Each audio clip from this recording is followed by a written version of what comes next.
G'day everyone, and welcome to something a little bit different. This is my band Street Pieces, and we've just released a new song called Cthulhu. I'm going to break it down in this lesson. A couple of you guys requested it, and you're absolute legends for doing that. I'm going to add the music in the background so you know exactly where we're up to as we go throughout the song, and I'm not going to get a copyright strike because it's our music. If there's any questions about how I approach the drum part or how we recorded it in the studio, chuck them in the comment section below and I'll answer as many as I can. Anyway, let's jump on the kit and I'll show you how I play.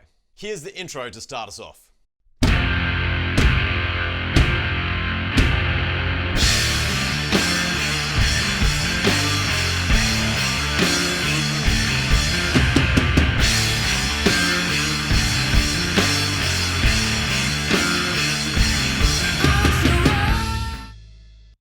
Now there's nothing too complicated in there, it's a nice easy groove, and the only thing is the fill at the end on the toms.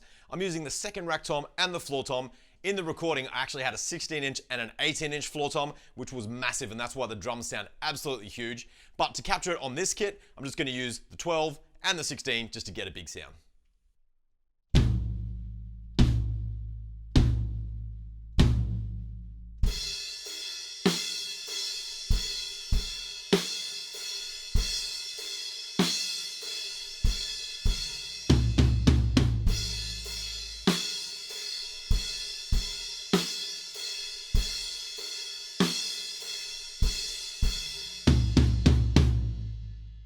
Next up, here's the verse. It's a very similar groove with that same fill at the end of each phrase.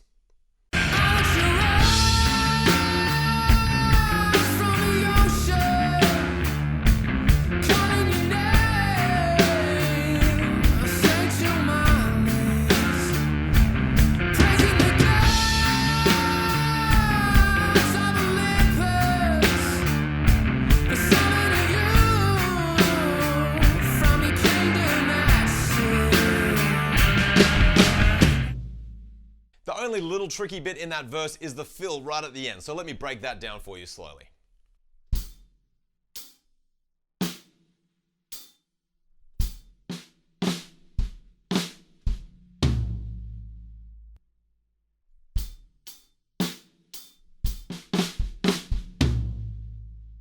I love sneaking those flams into that fill, and I think they sound great on the snare drum.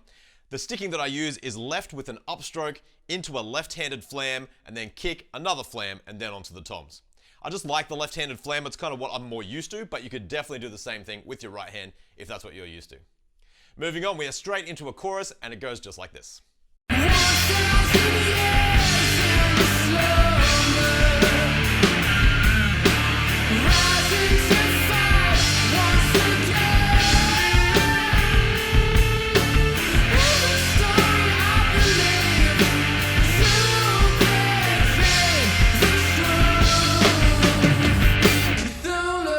I'll break that down for you again slowly. I think the main tricky parts are in the fourth bar. The kick drum really needs to lock in with that bass guitar, and we're playing 1 E and R, 2 E and R, 3 E and R, 4 E and R.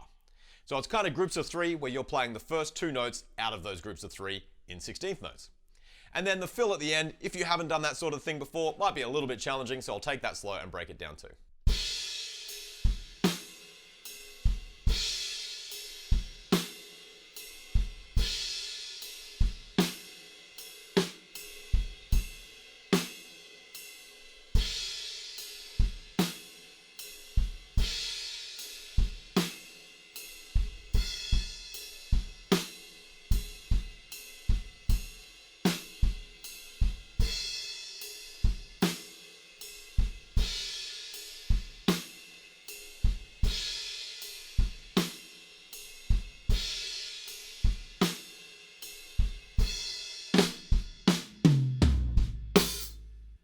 Hopefully with the notes there on the screen and taking it a little bit slower, you can work out what's going on.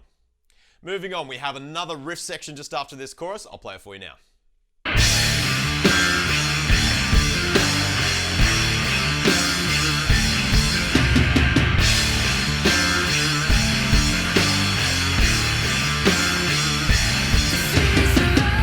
Nothing complicated there once again, and that pushes us into verse 2, which goes like this.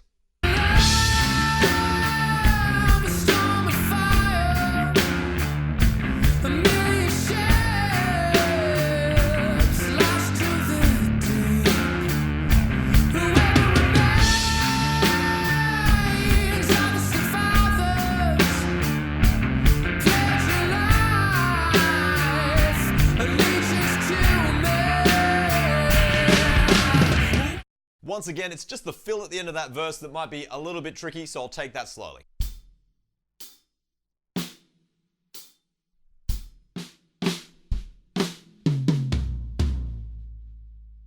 The next section from there is another chorus which is exactly the same as chorus 1. From there we move into the bridge, and this is a big halftime breakdown that starts like this.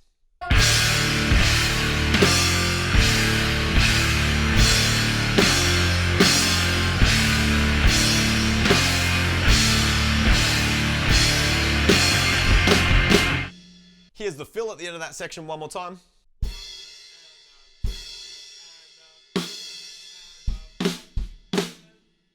After that halftime section, we go back into another riff section, and on the drums, we're playing that just the same as we have right throughout the song, except for the end where we just stretch things out and slow them down a little bit. A fun fact, we actually didn't record this to a metronome when we did it in the studio. We just jammed it out live and then added some overdubs and stuff over the top. Anyway, let me play through this section and I'll try and get that slowdown lined up with the recording.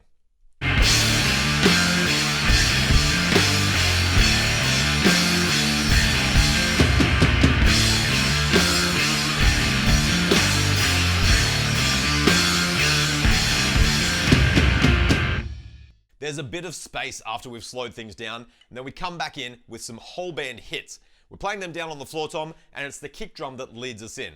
Everyone's just waiting for that kick drum as a cue, and then we've got those 4 hits. I'll play it for you.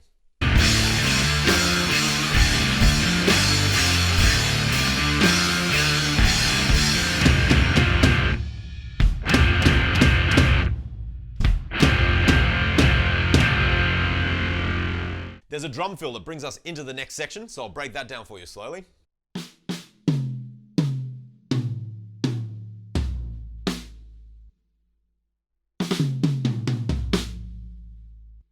At that tempo, I definitely think it's easiest to just move your right hand down the kit. That way you don't even have to worry about the sticking, and you just got to get that rhythm right. Moving on, we're going to get really hectic and play 16th notes on the kick drums and the crash cymbals like this.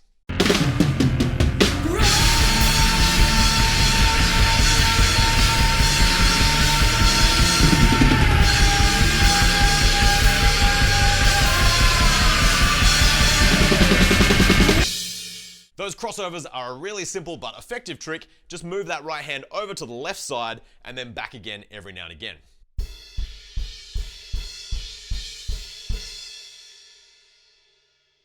It just makes it look like you're doing way more work than you actually are, and that's really effective for on stage. When we shot the film clip, actually, Ben the singer had never watched me play that section because he was always up the front belting out that power note. And he turned around and he said, "Do you always do those crash cymbal crossovers? That looks really cool." I'm like, "Yes, I've been doing them since day dot," but he's always too busy to pay any attention to the poor drummer at the back. Moving on, we have the chorus, and this is our final chorus. The only difference is the fill at the end is just going to build up and then stop. I'll play through it now.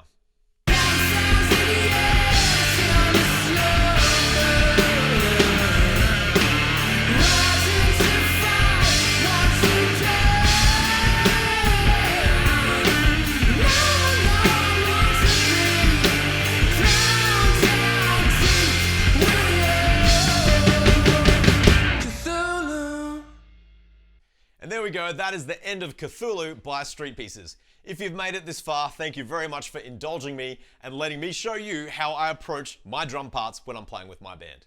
Happy practicing, enjoy jamming along to that one if you get around to it, and I'll see you guys at the next lesson.